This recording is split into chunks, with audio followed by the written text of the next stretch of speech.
following program was provided by an independent producer solely responsible for its content.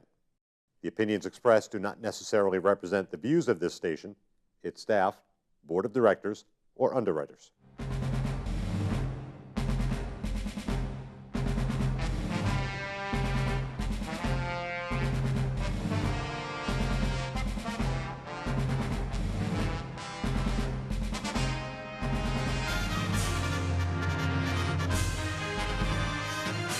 Good afternoon and welcome.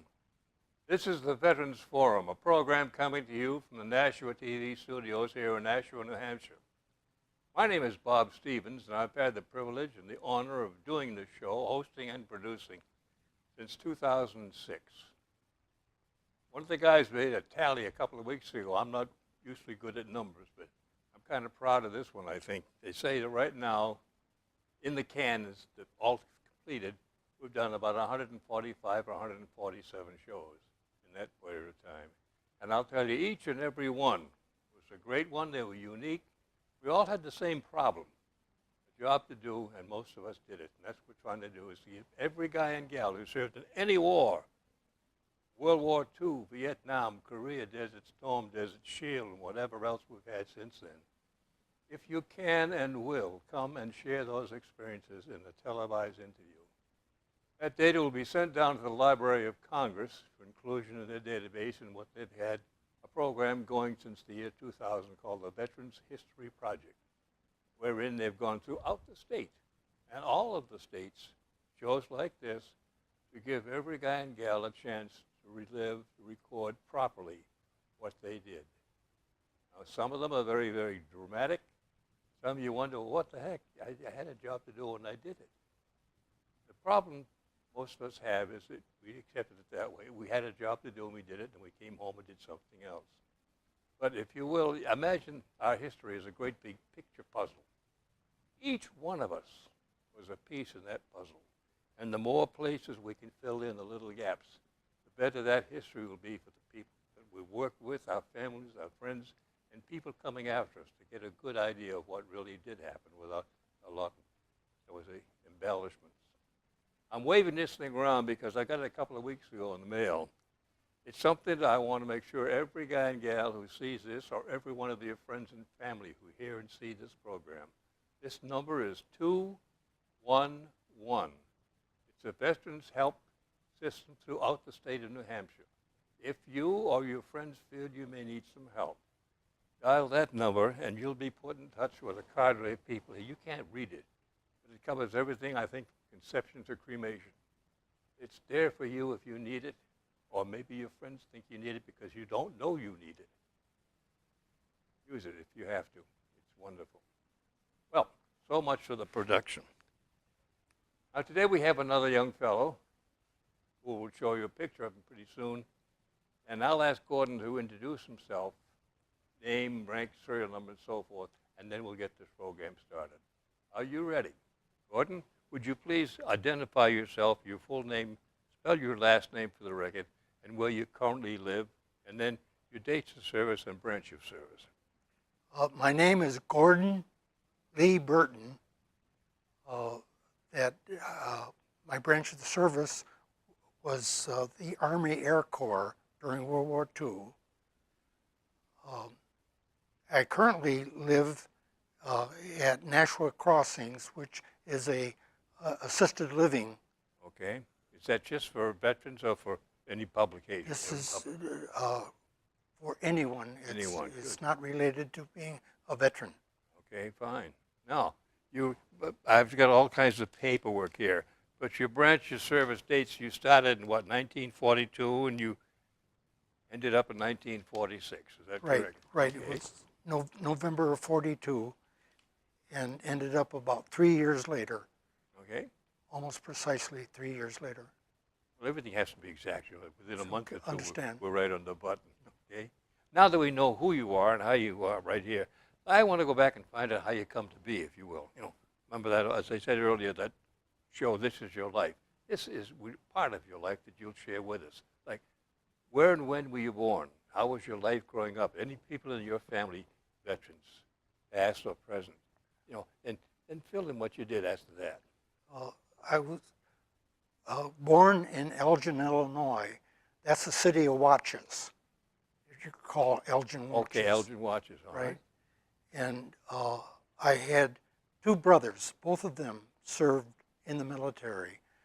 My oldest brother actually got involved with 5 invasions, 2 in Africa, in Italy, in Sicily, Anzio beachhead in southern France, and then during the war they went up and arrived and got involved with the Battle of the Bulge.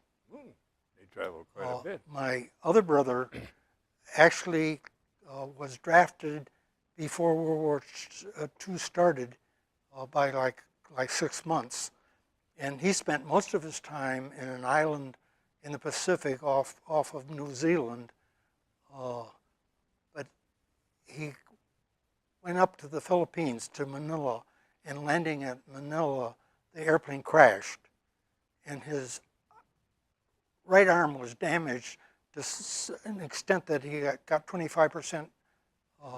But it was especially important because he was a trumpet player. That was his career, which made it a big impact on his life. Just getting the right position to toodle and toot. Okay.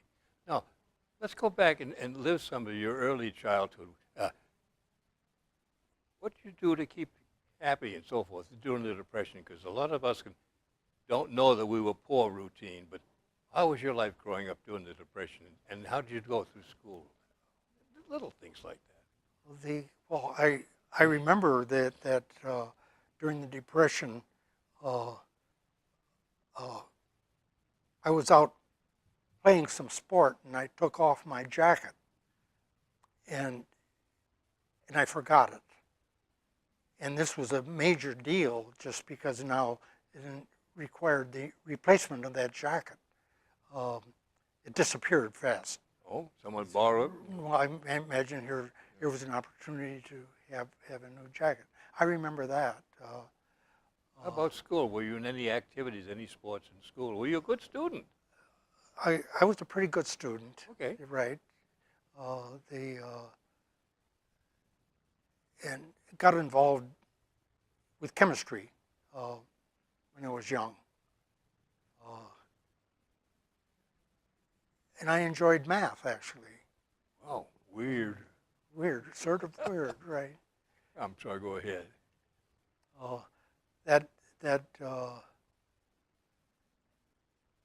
Actually changed schools, and that was an important thing in grade school. The other school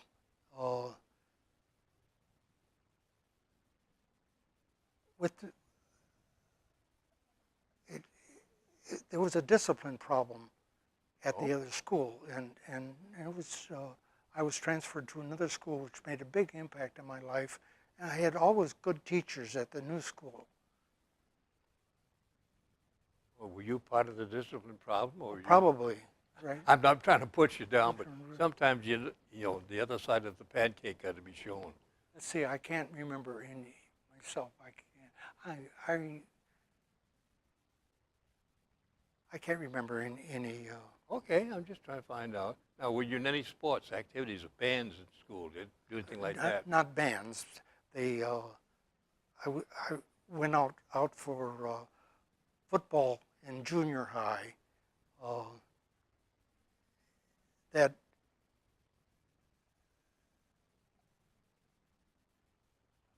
again, I can't remember getting involved in any sports other than junior high football.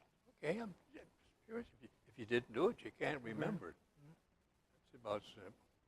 Now, when you got through high school, did you go to work or go on to another type of schooling?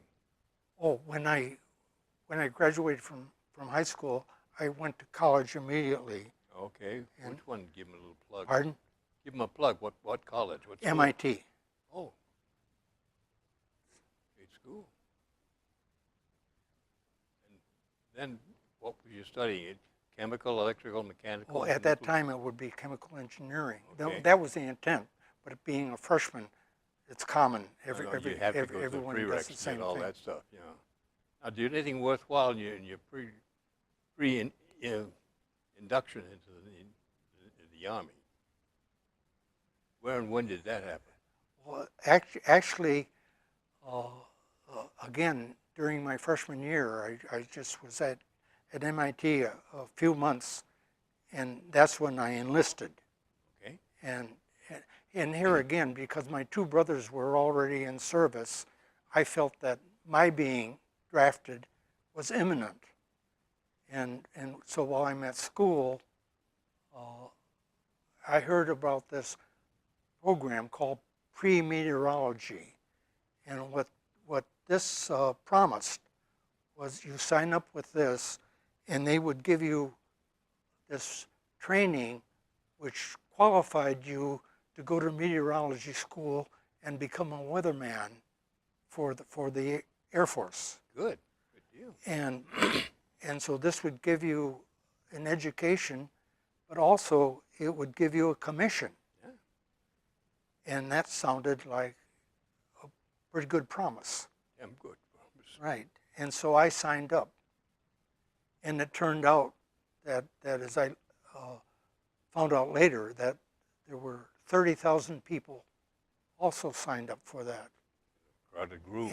And they actually selected 10,000. Right. And that's because the Air Force felt that they needed a lot of weathermen looking ahead. President Roosevelt said that they were going to build 55,000 airplanes. And the Air Force needed many mechanics, pilots, bombardiers, All navigators, and also weathermen. And they thought they needed, like, within a year, 5,000 weathermen, and another 5,000 the year after that. And so that's why they started this large program, both in teaching the meteorology course and also pre-meteorology for those people that didn't qualify for the meteorology both course ends of the directly. scale, yeah. You know, one thing, I interviewed a guy who was a weather forecaster. He lived in some place in Rye, New York, if I remember right. But anyway, when I first talked to him about doing the show that we're doing right now, he said, I was just a weatherman. But I said, yeah, but wasn't it just a weatherman who gave Eisenhower the window he needed? Right. It made D-Day possible. Right. He said, thank you, now I feel better. I never thought of it that way. So just a weatherman is kind of high up in my book as far as that kind of stuff goes. Now, when did you officially join the Army? Well, that was, I got called for active duty, so I had enlisted in November. I got called in February, okay. Early February.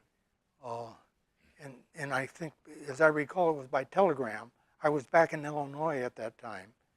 And actually, I got inducted in Fort Devens, Massachusetts. Mm-hmm. And so I traveled out there to become activated. Well, when you got in now, did you have to go something like officer's candidate or officer training school? No. That immediately... You just got your butt a bar and that was it? I got issued private's clothing and immediately got sent to Amherst College for the pre-meteorology. Okay. No basic training whatsoever.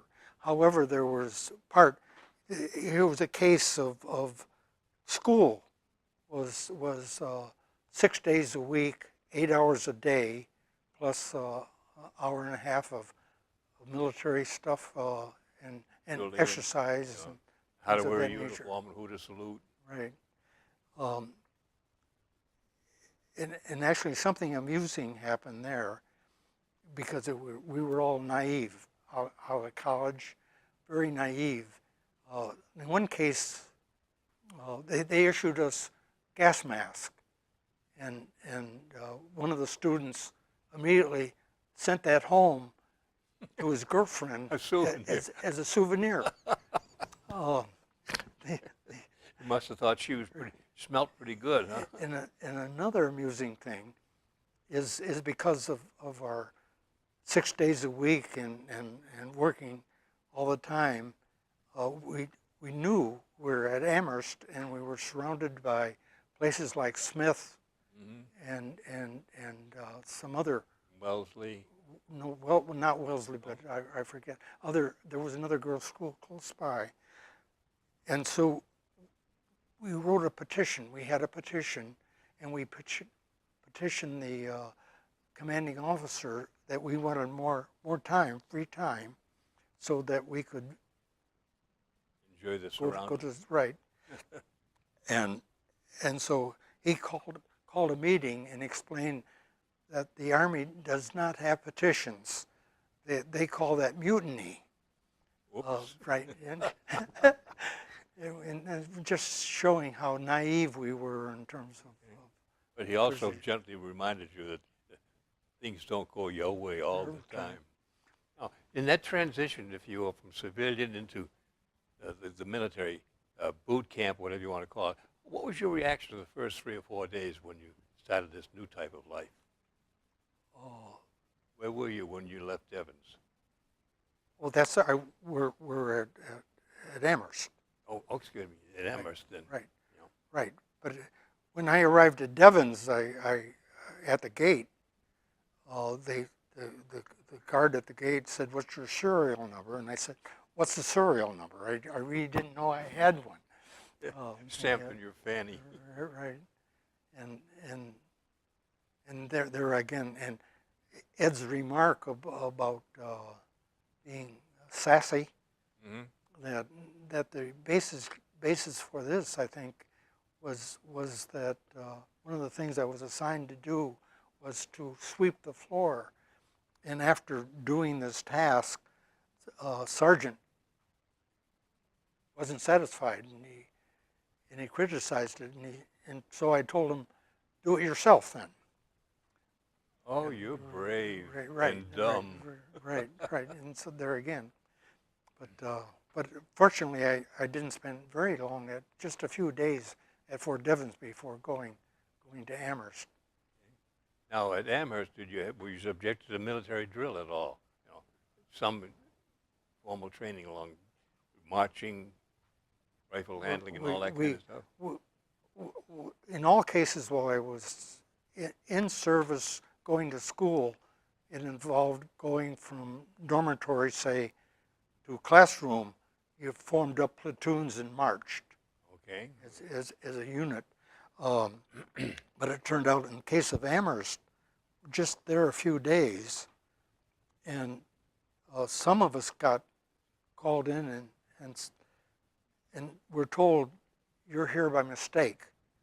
That this was a C-type pre-meteorologist, which actually took 12 months to complete, and we were not supposed to be there. We were supposed to be in the B category, which was shrunk down to only 6 months. And so we were being transferred from C up to B. And this would be going to University of Iowa instead of Amherst. But they wouldn't open that up for a month or a month and a half. In the meantime, they sent us to Atlantic City to basic training. Okay, what did that consist of then? That consists of living in one of the hotels. The Army had taken over all the hotels in Atlantic City, and so I lived in one of them. It was located on the boardwalk, and we did exercises on the beach at Atlantic Rough City. duty. Right.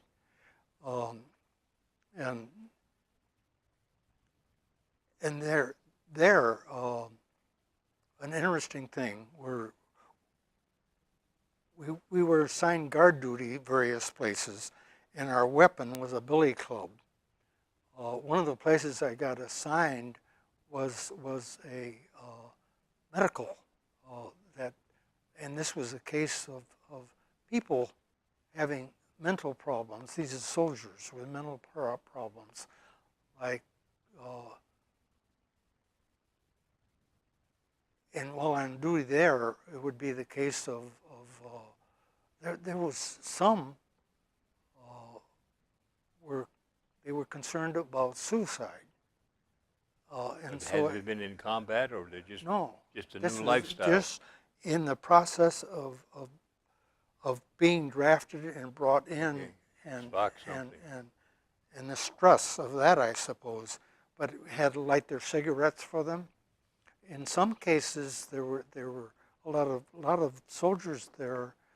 Their problem, they wanted out, and their technique for getting out Leading was Section 8 wetting their bands. Yeah. right, and the Army's reaction to that was to have them sleep two to a bed, Ooh. and that was a technique to sort the fakers from the real problems out. And so that was one experience. And another experience was that they brought in the money that at that time we were getting what was this old saying, we got $21 a day once a month, right? And so they brought the money into the bank and distributed it to all the hotels by armored car. And actually, during this transfer of the armored cars to the banking facility, got called in to do guard duty there with. There were some people there with guns, but they were supplemented with us with billy clubs, and they were afraid of armed robbery, of delivering that money to that bank, and that was the purpose of us being there guarding, which is surprising. Okay. Unfathomable. Mm. Yeah. Now, how long did that last, and then where did you go next? Oh, this Atlantic City was a very short time. Okay. Did you have any, I'll call it leave liberty or weekend No. passes? Zero. You stuck there in this bevy of beautiful waves and couldn't do or go anywhere. Right. And there again, at that time we were there, Glenn Miller was also in Atlantic City. But it was Get to hear him play? no, never got a chance to hear him. Oh, interesting thing was the beach where we did our exercises was contaminated with oil. And Ships this was the ships were being sunk off the coast by the German submarines, enough to contaminate the beach. And that's just But you never saw just that in the about newspaper. the closest I got to the war. Yeah, well, close enough. Right. Close enough. Now, how was your training progressing? What specifically were you being trained to do and how to do it? So we get some idea what it was, your MOS. Well, this then we got shipped to University of Iowa. Right. Remember, Amherst was C school and got then you up promoted to B B school, and they finally got around to opening University of the B school at the University of Iowa, and we got shipped out to Iowa, and started B school there, which is a 6 months program. What did it encompass? And this just involved more math, differential equations. That actually, I told you before that we marched, formed platoons, and went from the dormitory to. In our particular case, we had clipped to our belt slide rules. Folding slide rule 440. It's log deuciprix, Yeah. decitrix With a slide rules. leather case. Right. That was your bayonet. Right. And so we were taking the courses there, and that didn't last very long because they discovered that they had too many meteorologists in the pipeline. They didn't need as many meteorologists as they thought they would. And so they were eliminating. In the case of the B school, they decided that we would stay there until we graduated. And then after that, something else happened, had to happen to us. You were in limbo then. But not really, because they stepped in. And this is really honorable, I think. They felt that they had promised us a commission. And they tried to deliver on their promise. And so they sent in, first of all, they sent in a general briefing and got everybody together and explained the problem, what was happening. The program was stopping and everything like that. And then they had individual that we sat down with and we were interviewed, similar to you and I talking now. Interviewed, and they said, there's needs for people. And they need pilots, they need bombardiers, navigators, and they needed communication officers. They listed the various things they needed. And they said, and described, and told us to pick 1, 2, and 3, what we would like to do amongst them, in order ranking, And so the number one I picked was communication officer, and this also had the possibility of also going on to radar. But in all cases, all these 5 possibilities would lead to a commission again. Good. And so I picked communications officer, communications, and I got it. Okay. Was it a crowded field, or were you just one of a few who they needed? I think half the people picked communications. About half the people picked communications. And this involved, first of all, you then became a cadet. You went from a private now to become a cadet, and you then got sent to this school that would teach you basic behavior as an officer, things, and included a variety of things, including how to run a mess hall and a wide variety of things, protocol, and it's a substitute for ROTC type of training. Okay, there had to be a tie-in somewhere. Right. And that happened in Seymour Johnson Field in, I think it was in North Carolina. And that was a short time. And then after that, the first step then was to be sent to Yale. And that's communication school. And that lasted, I forget how long, but after getting done with that, then I got a commission. And while there, I took a test to see if I could go on to radar. And I passed that test and went to pre-radar at Harvard University. And then after finishing that, went to radar at MIT. Wow. And so good training. It was, you couldn't ask for a better training than that. What does communications embellish? Or what type of radio, telegraph, phone?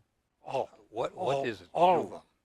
All of that, and a wide variety of equipment that you worked on, got exposed to, and all the way into operating with flags and learning Morse code. in terms of keys you had to pass a test of 15 words a minute, I think was the criteria. You had to pass that in order to keep on going.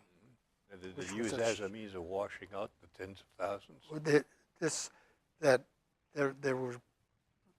There were some people washing out just because they failed to being able physically able to Do it. do it. That was because that's what Yeah. I've had felt. So when they canceled ASTP, which is a part of it, there were a lot of guys just hang on the limb to know, where do I go now? I've had all this training. I've had this desire. Right.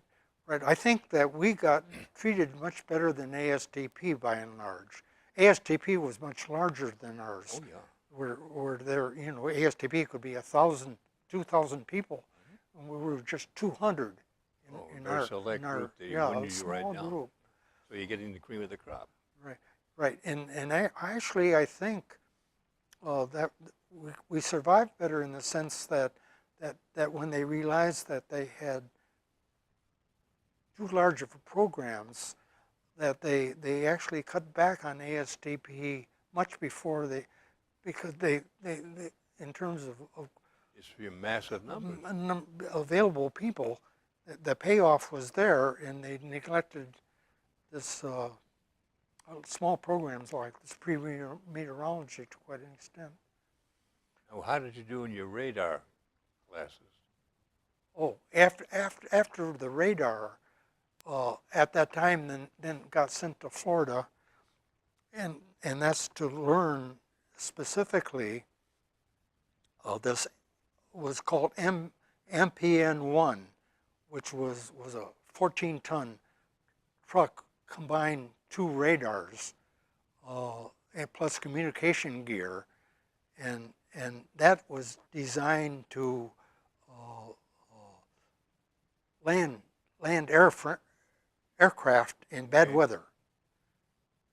So in case somebody's coming back in and the conditions are bad, they could instruct GCA.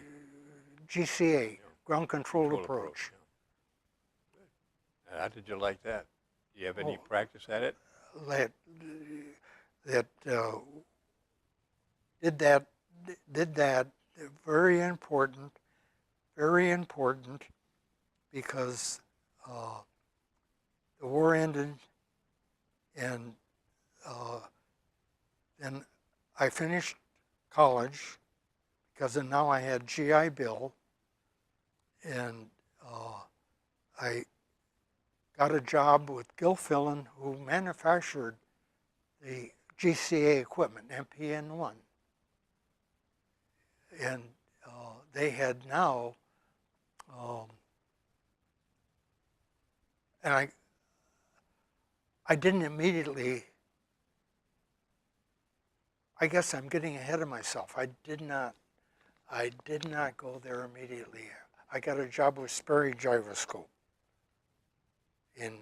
on Long Island, and I was just there a brief time, and I heard about this opportunity to go to Europe and work with the Air Force in Europe. This is part of the Cold War, and this was as a tech rep for Gilfillan, who made the GCA equipment during World War II, and now they were using that. And here was the case that we weren't getting along with Russia, that Russia lowered the Iron Curtain, and the Berlin, there was a need for airlift into Berlin, and it was highly important now to have to make sure that you were able to deliver the water and coal and especially the coal and foodstuff into Berlin in bad weather. Well, also you had to have pretty finite control over your area. when Right. you walk across the borderlines from. And I thought that was always a big hang-up. You come in too high, too low. I can't remember in terms of there were corridors. Yeah, That okay. you're That's the right. term. In terms, they did in terms of the Potsdam and Yalta agreements have 3 corridors into Berlin. That of course Berlin was divided into into 4 parts. So first of all you had United States and Great Britain and France, 3 parts. That was all, right? And the There was nobody Russian else section. involved? Wasn't there a Russian sector too? Oh, the Russians they took half. Yeah, I know. Right, They the took Russians 5%. half and the Allies had another half. There was 50-50 split there. And then this 50 split was divided into 3 parts. Okay. Um, How long did you do that? And then when the Cold War was finally over, then what did you do next? Or were you still? oh, I'm okay. I wonder that I worked over there in Europe for 3 years.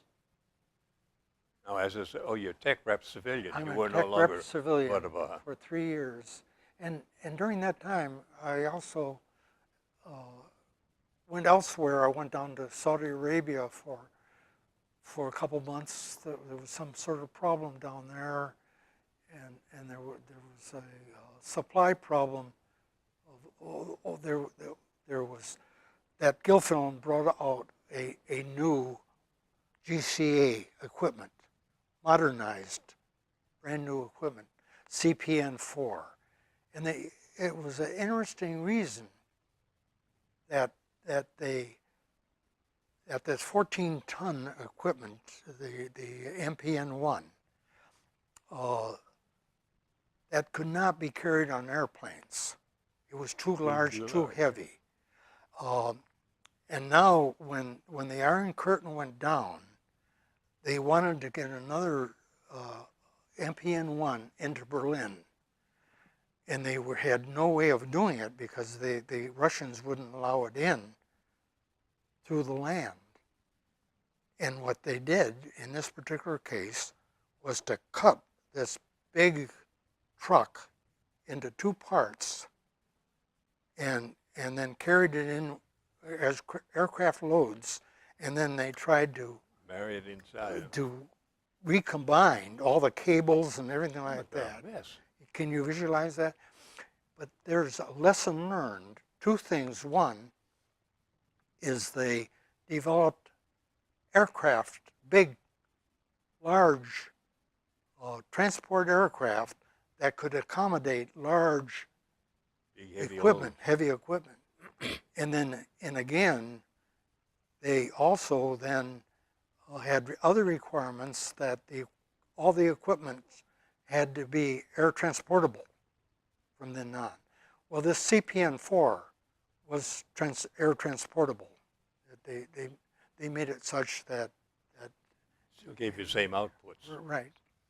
right.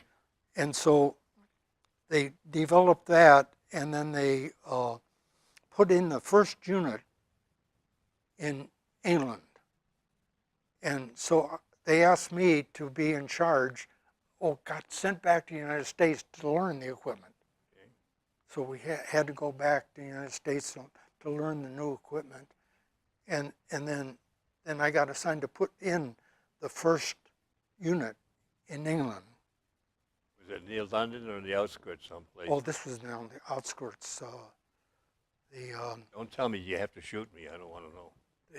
Do what? Don't tell me if you have to shoot me. I don't want to. Oh, no. I know, time is up.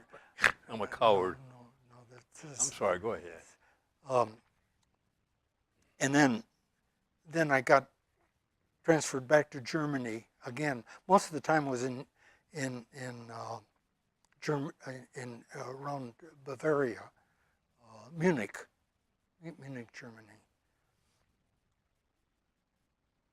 Oh, and then of course we had this problem of the spare parts for the CPN-4 somehow weren't coming through, and got sent back to southern France to try to figure out what happened to they, because they were being shipped from Gilfillan, and yet they wouldn't arrive. Were they supposed to be?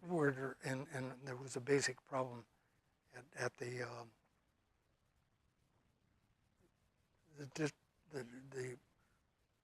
Oh, you had a lot of fun and a lot of headaches, and heartaches. Right. Very interesting. Very interesting. And so, and actually, so I'm saying that all my World War II experience, first of all, my own personal World War experience was all positive, and it had a big, large impact on my life afterwards, and again, all positive. It was. Let me ask you a question we didn't talk about. Along the way, did you ever get married? Have a Yes. family?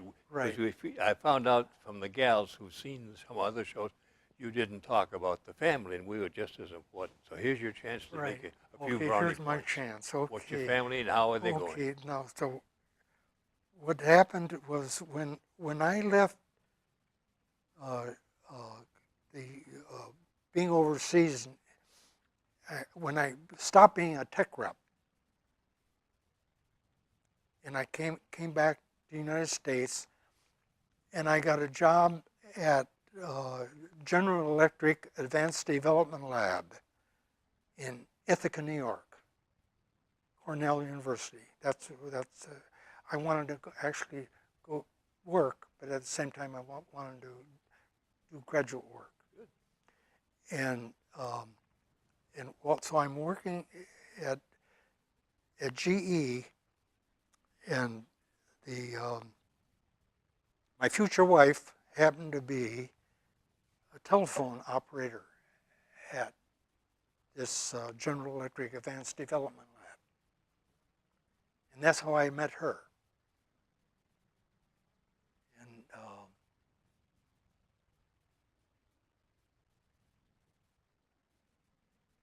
And then, so we got married, and then then we moved to the Boston area, and actually Watertown at the beginning, and because I got a job at Raytheon. Raytheon, yep. Right. The big R. And there again, I was involved in a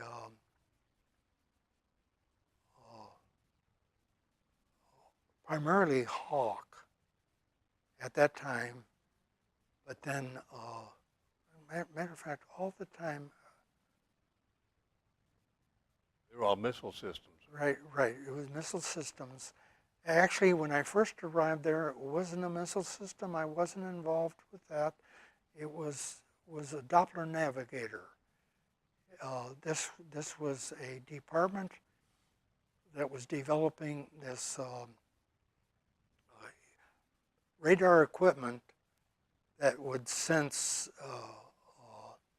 It would actually send beams down to the ground to measure the speed of the aircraft in 3 dimensions as a navigation aid. Mm-hmm. And then later on, that was used as an adjunct to inertial systems at one time. They thought they needed it. Did you ever get any flight time to check it out from above? We got involved quite a bit in terms of because there again, this involved, there were certain errors involved in this equipment, and one of the ways of reducing the errors was to go up to very high frequencies. That typically this was the ordinary equipment was X band, and this would be K band, 3 times as high in frequency. Was it frequency in megacycles? This 35 kilomegacycles was K band. They're interesting enough. So let me tell you a secret, right? turn it off, huh? No, no, you can turn it back on. Okay, again thank you, Doctor. because I unclassified this. But actually, at one time, this was classified in terms of memorizing the various bands. It was, the phrase was, King Xerxes seduces a lovely maiden. So K, X, S, L, M were the bands. And that phrase, memory scheme, was actually classified way back during World War II. It's actually classified. Everything had to be, if it had any value. Right. And Great. K-band was a bad choice because it turned out that it was worthless in bad weather. Oh, that's when you needed it most. That was bad news in terms of reflecting rain. And it was even bad news from detecting rain because it got absorbed by the rain. That the best is C-band for detecting rain. Now, do you have any children? Did you have any children? And how are they doing? Well, actually, we had two. A son and a daughter. And now my son died at 54. He was a marathon runner, excellent physical condition, and he wasn't aware, but he had cancer. But he became aware, and I would just as soon have this deleted. Stop right here. Okay. Stop right here. Take a note of that, please. We cut this part out. I'm sorry, I didn't mean to bring you bad memories. Well, Okay. is it off now or Yep. what? It's off now? He'll be making corrections in there. He can go back tape and scrub Okay, it. so we can talk. I can tell you about this. About your son, and if you Yeah. want, or the rest of the program. Oh, I don't want to go any place you don't want to go. I didn't want to do it on the tape. I don't feel, talking with you, I don't feel bad about talking about Okay, that's you, all right. but I would restrict it. I just didn't want to. That actually, he was training for the Boston Marathon, and this was he was running in the fall. The marathon occurs around Patriots' Day in the spring, and so this was a early long run, and he noticed that he was drifting to the left, and he felt it, and he had to Consciously come he back. had to correct for that. That puzzled him, and then come December he was out running again, training for something, and all of his arm went up like this, and he had to physically take it down and hold it down.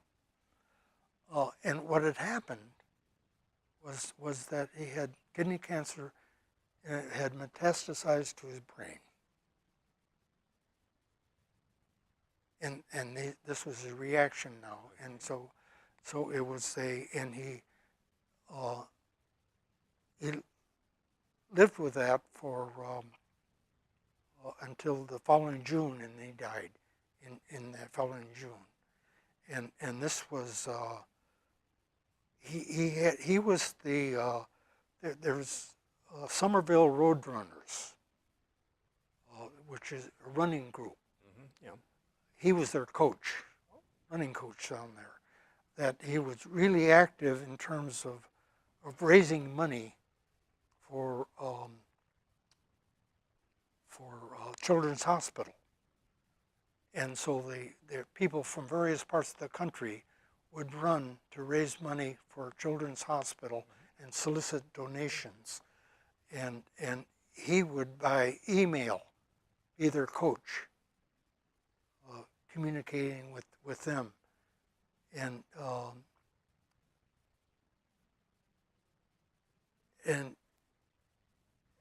so then there was a tremendous, you wouldn't believe the response, this whole process of his last days, of Yes, I would. old girlfriends showing up, traveling from Texas and other places, that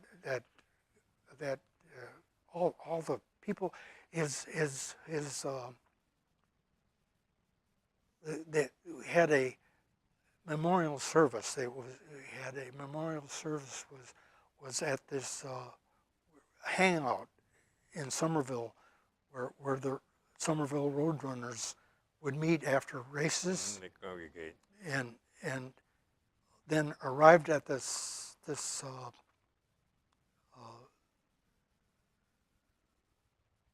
his old football team and his old coach from Acton, Mass, came up to Somerville to attend this memorial service.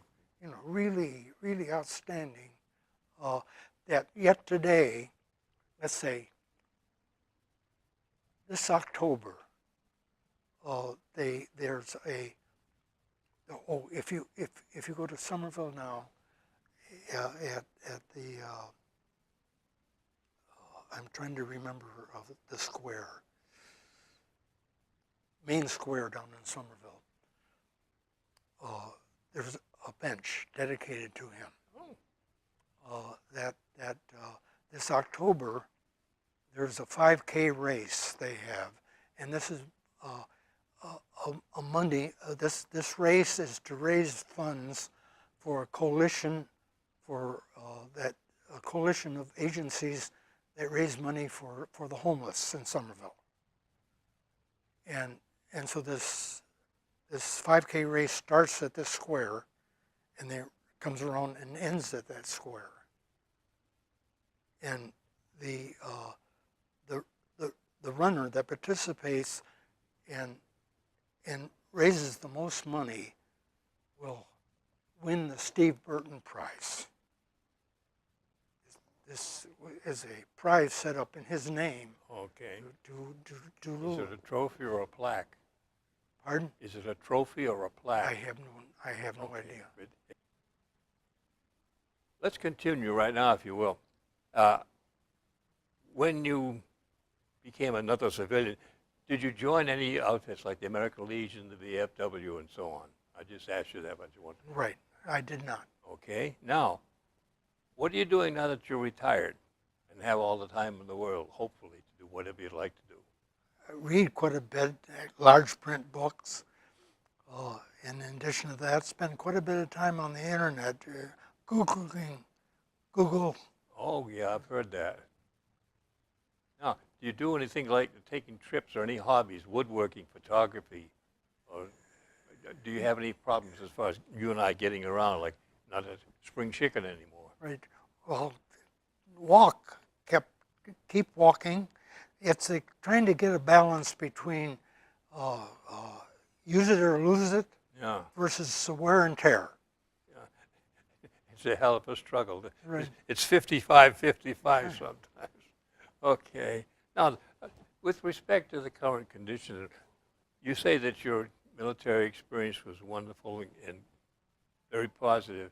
But are there any words you can give to the kids today that may be on the cusp? Do I join the military or do I do something else? Like the opportunities are available in military schools. Because there's a lot out there now. You can get some real good training, I think. I actually would like to see draft yet. That I'm not sure that the volunteer approach is the best. I think that it would be nice for everyone to have the experience and go through the discipline involved in the military. We learn to be responsible Yes. for what you say, think, and do. Okay. Now, I'm going to wrap this up. 3 words. Thank you, friend, Thank for you. your service and for your interview. It's Right, I been enjoyed very it. good. It's fun. Right. And now, for those of you who are out there, if you can and will, I got to remind you of this. That number again, 211. And for the rest of you who may be thinking of coming and doing an interview, let's this way. You don't have to be Audie Murphy, Charlie Foss, or whoever else who has a chest full of fruit salad. The thing to remember is this. Each one of us in our time had a job to do, and we did it, most of us to the best of our ability. Some was wonderful, others were very mundane and very monotonous. But everybody chipped in. It's a long chain of events, each helping the other along the line. You've heard the expression, you take care of my back, I'll take care of yours. And that applies here too. If you can and will come here, I'm not Cecil B. DeMille, but I'll make sure you get the best downtime you have. And that more important, it'll be a legacy that you can leave for your family. It's priceless. No matter what you did or didn't do or how you react, it's there as part of our history. You want to see us? The address to get a hold of me is on the back of the program coming up. And promise you I'll do the best I can to help you feel comfortable. Bob Stevens saying again, thank you for listening. Stay healthy,